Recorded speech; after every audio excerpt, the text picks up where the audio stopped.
Pemirsa, hujan deras menyebabkan banjir kembali menerjang pemukiman warga di Huta Nabolon, Kabupaten Tapanuli Tengah, Sumatera Utara. Derasnya arus air membuat warga panik. Tolong kami ya Allah. Hatut pemangsun. Siapkan. Tolong kami ya Allah. Tolong kami ya Allah. Banjir kembali melanda pemukiman warga di Kelurahan Huta Nabolon, Kecamatan Tuka, Kabupaten Tapanuli Tengah, Sumatera Utara. Derasnya arus banjir membuat warga panik. Tolong kami ya Allah, banjir. Banjir. Akibat banjir, ratusan rumah warga terendam dengan ketinggian hingga 1,5 meter. Sejumlah warga mengungsi ke tempat lebih aman. Kondisi saat ini di Kelurahan Sipange, intensitas hujan sangat tinggi, mengalami Banjir akibat guyuran hujan deras yang membuat sungai meluap. Warga pun mengaku trauma lantaran belum setahun kawasan tersebut disapu banjir bandang. Warga berharap pemerintah dan petugas terkait segera memberikan penanganan darurat bagi masyarakat yang terdampak. Belum ada laporan resmi mengenai korban jiwa maupun besar kerugian akibat bencana ini. Dari Tapanuli Selatan, Sumatera Utara, Sukriyadi, iNews melaporkan. Depok, Jawa Barat terbakar. Banyaknya bahan yang mudah terbakar membuat kobaran api cepat meluas. Petugas pemadam kebakaran tiba di lokasi langsung berupaya memadamkan api. Petugas sempat terkendala minimnya sumber air. Api padam 1 jam kemudian. Kebakaran diduga akibat pembakaran sampah yang merembet ke barang rongsok. Tidak ada korban jiwa maupun luka dalam peristiwa ini. Dari Depok, Jawa Barat, Iyo Rizky, iNews melaporkan. Diduga akibat korsleting listrik, 2 rumah kontrakan di Kabupaten Bogor, Jawa Barat ludes terbakar. Bahkan kebakaran juga menghanguskan 2 rumah kontrakan di Kota Bekasi, Jawa Barat. Mundur. Warga panik saat api membakar rumah kontrakan di Desa Gunung Putri, Kabupaten Bogor, Jawa Barat. Api pertama kali muncul di bagian atap rumah kontrakan dan merembet ke kontrakan yang berada di sebelahnya. Api padam setelah petugas menerjunkan 3 unit damkar ke lokasi. Kebakaran diduga bersumber dari korsleting instalasi listrik tenaga surya di atas plafon yang berbahan kayu. Meski tidak ada korban jiwa maupun luka-luka, kerugian material dan kebakaran ini ditaksir mencapai puluhan juta rupiah.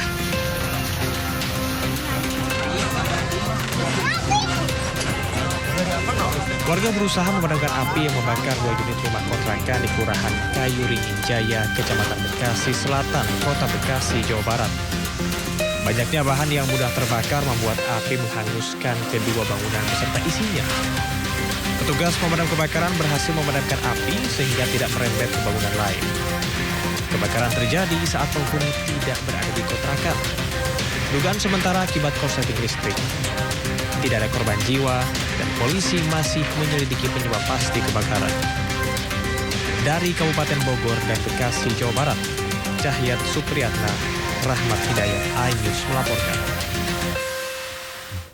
Pemirsa, sejumlah warga terjebak saat banjir menerjang pemukiman di Nagari Sungai Batang, Tanjung Raya, Kabupaten Agam, Sumatera Barat. Banjir akibat Sungai Batang Tumayo meluap usai diguyur hujan deras. labuanan dari Sojakan Pos sampai Banjir menerjang pemukiman warga di Jorongkubu, Nagari Sungai Batang, Kecamatan Tanjung Raya, Kabupaten Agam, Sumatera Barat.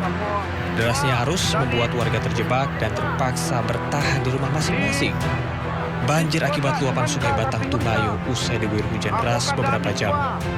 Akibat banjir, ratusan rumah warga terendam banjir setinggi 50 cm.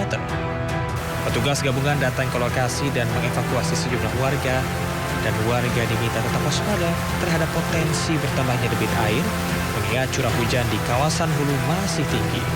Dari Agam, Sumatera Barat, Wahyu Sikumbang melaporkan.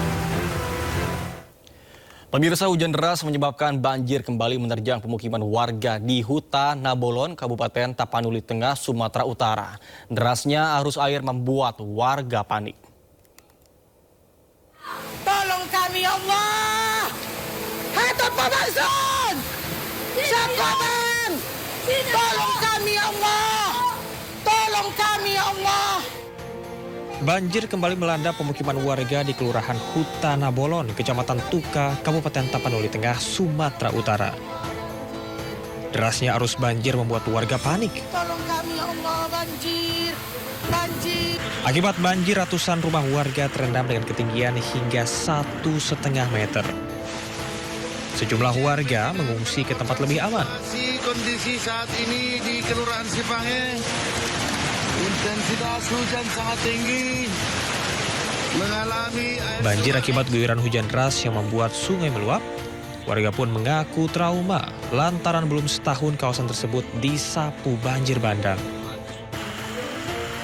Warga berharap pemerintah dan petugas terkait segera memberikan penanganan darurat bagi masyarakat yang terdampak. Belum ada laporan resmi mengenai korban jiwa maupun besar kerugian akibat bencana ini. Dari Tapanuli Selatan, Sumatera Utara, Sukriyadi, iNews melaporkan. Beralih informasi lainnya, pemirsa, nekat mencuri sepeda motor di siang bolong, seorang pemuda di Lumajang, Jawa Timur babak belur dikeroyok warga. Beruntung polisi segera tiba di lokasi hingga pelaku berhasil diamankan.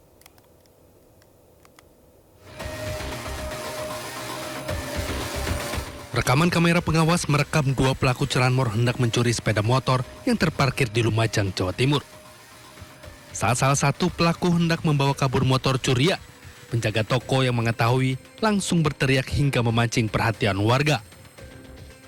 Pelaku pun panik hingga terpeleset dan langsung menjadi bulan-bulanan sejumlah warga. Mau mencuri sepeda motor di depan toko Orsoratan.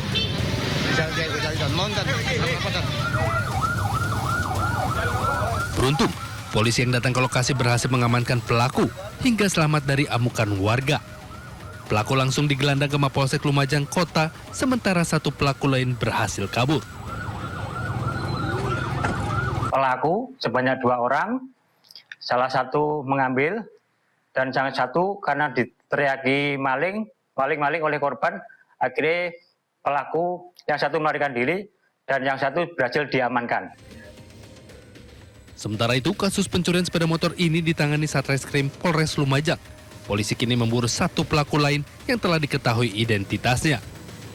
Dari Lumajang, Jawa Timur, Yayan Nugroho, iNews melaporkan. Pemirsa, seorang pria ditemukan tak bernyawa di sebuah kamar hotel mewah di kawasan Kuningan Setiabudi, Jakarta Selatan. Hasil penyelidikan, polisi korban tewas akibat upaya mengakhiri hidupnya sendiri dengan menggunakan senjata api miliknya.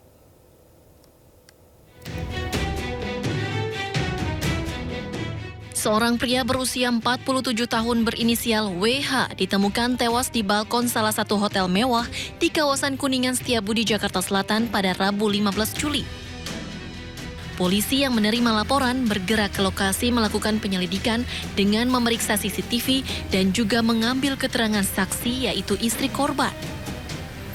Dari TKP, polisi juga menemukan sepucuk senjata api jenis Beretta kaliber 32 yang diduga menjadi penyebab kematian korban. Hasil penyelidikan, polisi menduga tak ada pihak lain yang terlibat dalam kematian korban di kamar 1104 tersebut. Dari temuan korban meninggal dunia akibat senjata api, kemudian kami kaitkan dengan keterangan saksi-saksi dan juga kami mempelajari CCTV yang ada di tempat kejadian. Untuk saat ini kami menduga atas meninggalnya korban tidak ada keterlibatan pihak lain. Terkait senjata api adalah milik korban dan itu dibenarkan oleh salah satu saksi yaitu istri. Usai ditemukan, jenazah WH kemudian dibawa petugas ke kamar jenazah Rumah Sakit Polri Jakarta Timur untuk nantinya diserahkan kepada keluarga. Dari Jakarta, Den Helmi Sajangbati, iNews melaporkan. Pemirsa, operasi kemanusiaan pencarian korban tenggelam KM Nurul Salsah terus berlanjut. Tim DVI Bidokes Polda Sulawesi Selatan diterjunkan ke Pulauan Selayar untuk membantu proses identifikasi para korban.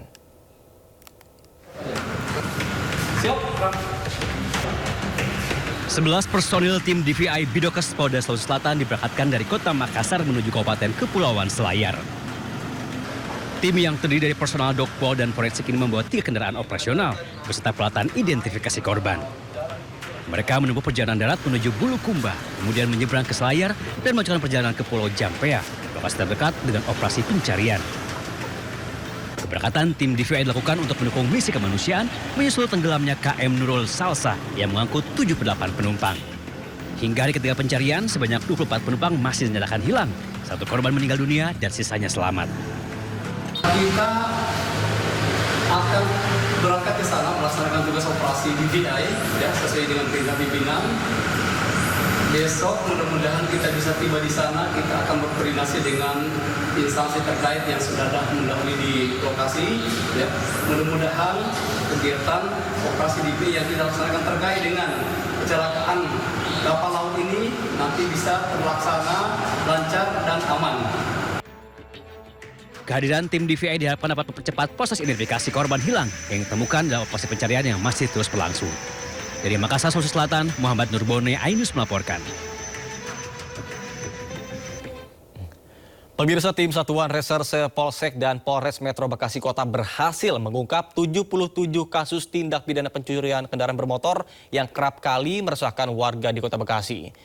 Sebanyak 69 pelaku diamankan petugas beserta 23 kendaraan hasil curian.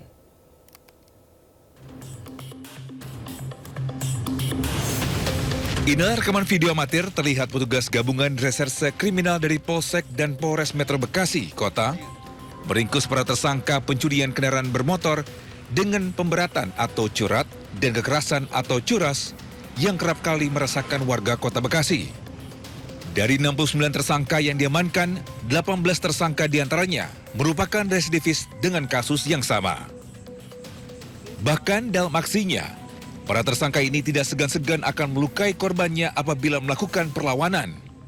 Selama operasi berlangsung, polisi telah berhasil mengungkap 77 kasus dengan total 69 tersangka yang berhasil diamankan. Selain itu, polisi juga menyita 23 unit sepeda motor, sejumlah telepon genggam, 15 buah kunci letter T, 3 airsoft gun, serta 2 unit mobil. Dari hasil penyidikan, para pelaku diketahui tidak segan melukai, bahkan membacok korbannya demi merampas kendaraan milik korban. Jadi untuk modus operandi secara keseluruhan, para pelaku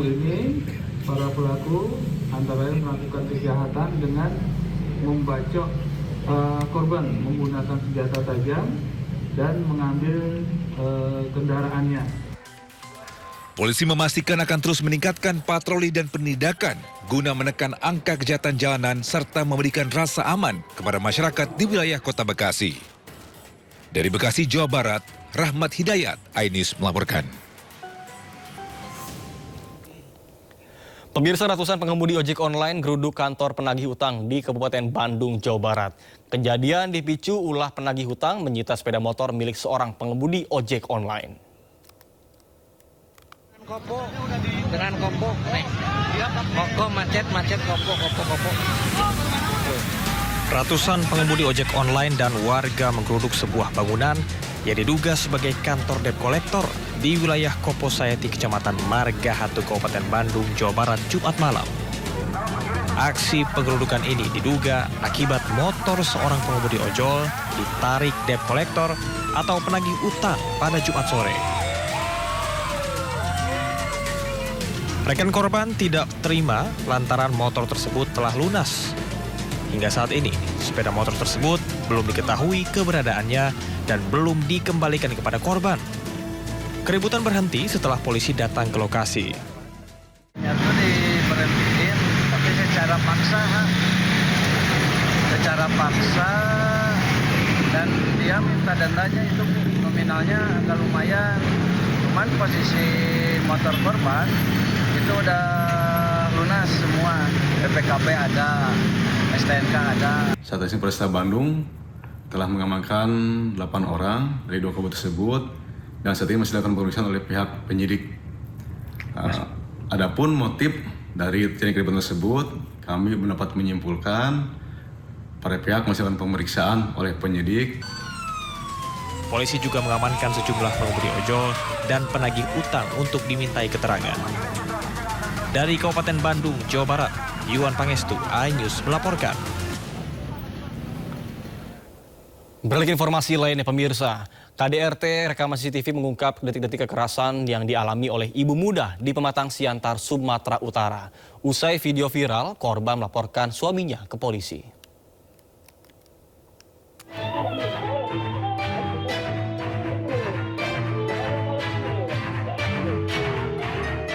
Rekaman CCTV memperlihatkan saat seorang ibu muda warga Pematang Siantar menjadi korban kekerasan oleh suaminya sendiri.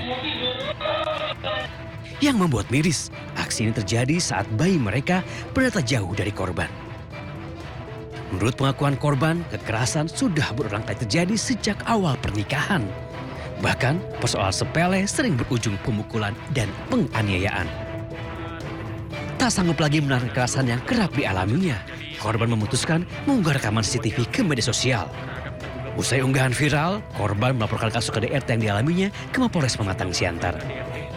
Dan saya selama ini udah menahan selama 1 tahun lebih selama yang pelakuan KDRT yang telah beliau lakukan pada saya.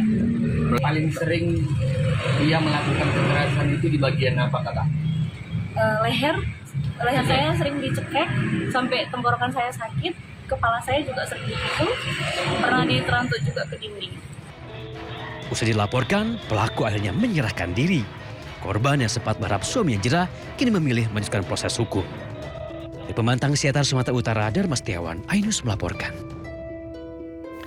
Pemirsa, jenazah AS, korban pembunuhan oleh kekasihnya warga negara Singapura di Denpasar, Bali, tiba di rumah duka di Tegal, Jawa Tengah. Kedatangan jenazah korban disambut isak tangis keluarga.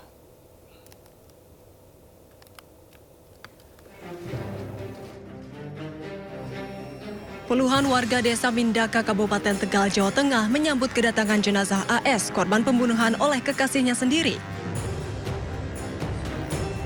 Ibu korban nampak tak kuasa menahan tangis saat jenazah korban tiba di rumah duka Jumat siang.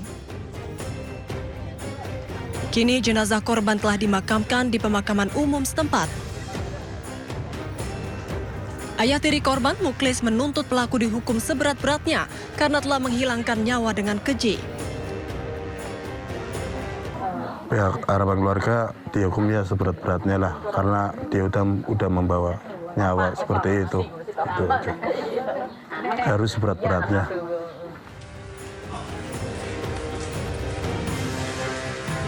Sebelumnya, Polresta Denpasar berhasil menangkap pria warga negara Singapura yang menjadi pelaku dalam kematian kekasihnya SA berusia 26 tahun. Pelaku nekat menghabisi nyawa korban lantaran tidak terima korban memutuskan hubungan asmaranya. Peristiwa bermula saat keduanya terlibat cekcok di sebuah kos di kawasan Pedungan Denpasar yang menjadi lokasi pembunuhan. Pelaku pun menganiaya korban hingga meninggal dunia, kemudian jasadnya ditutupi boneka. Korban dan pelaku adalah pacaran statusnya, kemudian pada saat pelaku tidak terima diajak putus oleh korban, kemudian setelah itulah korban dicekek oleh pelaku hingga diperkirakan meninggal dunia. Polisi menyita sejumlah barang bukti termasuk paspor pelaku yang telah berstatus overstay. Pelaku dijerat pasal penganiayaan berat dan pembunuhan dan terancam hukuman 15 tahun penjara. Tim Liputan iNews melaporkan. Ya, sementara itu pemirsa, jembatan penyeberangan orang di Kemayoran, Jakarta Pusat retak dan bergoyang saat dilewati. Kondisi ini memicu kekhawatiran warga dan para pengendara. Kerusakan pada JPO Kemayoran ini sebelumnya ramai diperbincangkan warga di media sosial setelah ditelusuri terdapat sedikitnya 7 titik retakan pada lantai JPO. Meski masih bisa digunakan, kondisi ini membuat pejalan kaki mengaku was-was saat melintasi JPO. Mereka berharap pemerintah segera memeriksa dan juga memperbaiki jembatan demi keselamatan warga.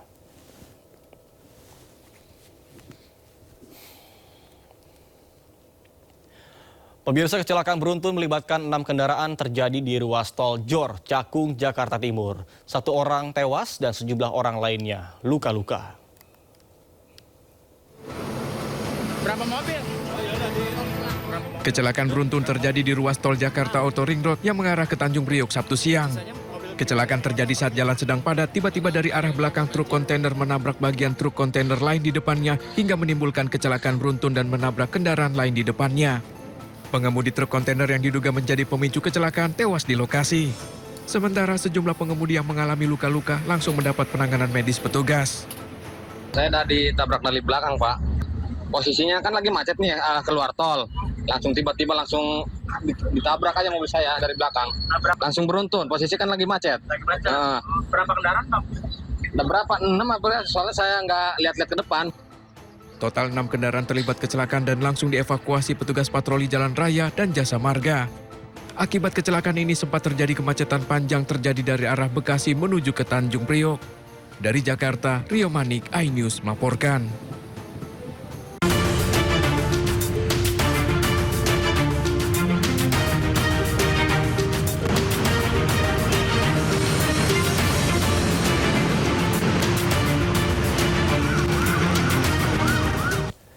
Ya pemirsa, saat kita simak pantauan lalu lintas pada hari ini dan kami telah terhubung dengan Bribka Satria dari NTMC Polri yang kini berada di kawasan Margonda, Depok, Jawa Barat. Baik, selamat pagi. Brigjen Satria, bagaimana pantauan lalu lintas dari tempat Anda melaporkan? Silakan.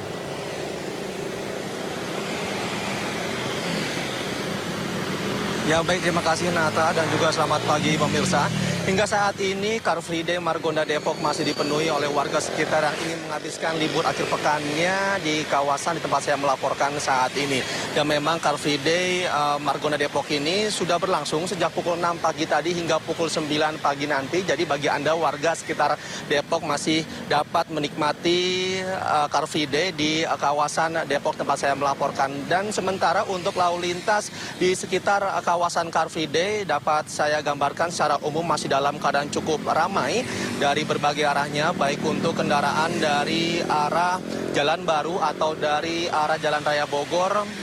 Untuk saat ini diberlakukan rekayasa arus lalu lintas, jadi kendaraan akan dibelokkan ke kanan semua menuju ke arah Kelapa II maupun menuju ke arah Jakarta. Sementara untuk kendaraan atau lalu lintas dari arah Kelapa II atau dari arah Jagakarsa maupun Jakarta yang akan menuju ke arah Sawangan ataupun menuju ke arah Citayam dibelokkan ke kiri semua menuju ke arah Jalan Baru selama Car Free Day berlangsung. Jadi bagi Anda para pengendara yang akan berencana melintasi kawasan ini dapat tetap ikuti arahan petugas kami yang berada di lapangan dikarenakan rekayasa arus lalu lintas telah disiapkan oleh anggota kami yang berada di lapangan. Sejumlah kurang lebih 10 anggota gabungan dari Satlantas Polres Depok bersama Dinas Perhubungan Depok masih melakukan pengaturan arus lalu lintas dan juga pengarahan bagi para pengendara yang mungkin akan melintasi kawasan ini, mengingat beberapa rekayasa arus lalu lintas telah disiapkan. Antara lain yaitu rekayasa lalu lintas di sejumlah titiknya kendaraan roda 2 yang biasanya melintasi Jalan Margonda dialihkan melalui Jalan Rawageni dan juga Jalan Dipo. Sementara itu kendaraan roda 4 diarahkan menggunakan Jalan Siliwangi maupun kawasan Grand Depok City atau GDC sebagai jalur alternatif terutama bagi pengendara yang akan menuju ke akses jalan tol. Dinas Perhubungan juga menyiapkan sejumlah rute alternatif bagi pengendara dari arah Sawangan atau Citayam dan juga kendaraan dari arah kawasan Universitas Indonesia yang akan menuju ke arah Margonda maupun Juanda. Rekayasa lalu lintas tersebut diharapkan mampu menjaga kelancaran arus kendaraan selama kegiatan berlangsung. Namun menurut pantauan tim Ngambit 8 terdapat beberapa kendaraan pengecualian yang dapat melintas di jalur Car Free Day, yaitu antara lain seperti kendaraan yang ingin menuju ke arah rumah sakit dan juga kendaraan bis yang akan menuju ke arah bandara maupun yang akan memasuki ruas tol.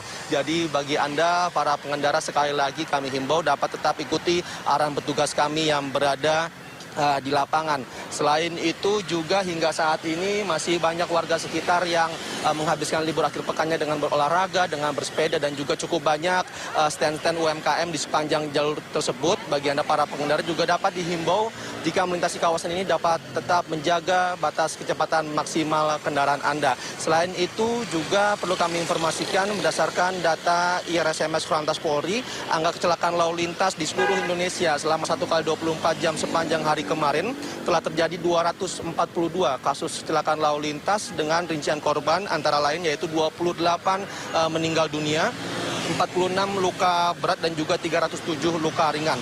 Dari total kasus tersebut sebanyak 64%-nya terjadi pada rentan waktu pagi hingga siang hari. Terkait dari masih banyaknya kasus kecelakaan di setiap harinya, kami dari kepolisian juga tidak bosan-bosan menghimbau kepada seluruh elemen masyarakat agar dapat selalu meningkatkan kesadaran diri akan pentingnya tertib lalu lintas dimanapun Anda berada, ada atau tidak adanya petugas kami di lapangan, dikarenakan dengan tertib berlalu lintas merupakan salah satu upaya kita untuk menyelamatkan anak bangsa. Untuk informasi selengkapnya silakan hubungi call center kami di nomor 1550669 dan juga melalui WhatsApp center kami di nomor 085871506669. Stop pelanggaran, stop kecelakaan, keselamatan milik kita bersama. Demikian informasi yang dapat disampaikan langsung dari kawasan Depok, tepatnya di Car Free Day Margonda Depok. Semoga bermanfaat, selamat beraktivitas dan salam presisi. Kembalikan dari studio. Baik, terima kasih Brigadir Satria atas laporan dari kawasan Margonda, Depok, Jawa Barat. Selamat bertugas kembali dan salam presisi.